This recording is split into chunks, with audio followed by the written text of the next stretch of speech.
இன்னைக்கு நம்ம பேட்டி எடுக்க போறோம். அத்தா, நீங்க எத்தனை மணிக்கு போனீங்க? எங்க ஊரு நல்ல பசுமையான கிராமம். வீடு வீடு இருக்கும்.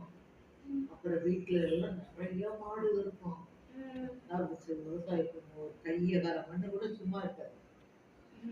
அப்புறம் அது அப்படிப்பட்ட கிராமம். சாயந்தரம் 6 மணி ஆச்சுன்னா எல்லார் வாசல்லையும் பெரிய பெரிய காசு பானை வச்சு, பெரிய பெரிய பொங்கல் பானை வச்சு, எல்லா வீட்லயும் 2 பொங்கல் 4 பொங்கல் வச்சு வைப்பாங்க. அப்போ அந்த நேரத்துக்கு பொங்கல் வைக்கிற நேரத்துக்கு நான் பிறந்தேன். பொங்கலோ பொங்கல். பொங்கல் விளையுது, பொங்கலோ பொங்கல் சொல்றாங்க. நான் இங்க போனதுட்டு அழுகிறேன். இப்ப நாங்களும் சொல்றோம் பொங்கலோ பொங்கல் அப்படின்னு.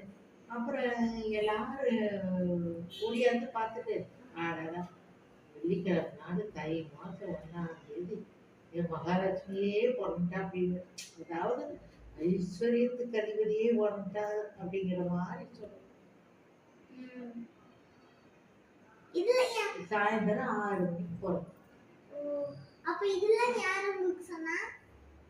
பக்கத்துல இருக்கிறவங்க சொல்லுவாங்க. ஒவ்வொரு பொங்கலையும் அட போன வருஷம் பொங்கலை போனது இந்த வருஷம் நடந்து வந்துருச்சுட்டா, தத்த பார்த்து போத்துங்க அப்படின்னு சொல்லுவாங்க.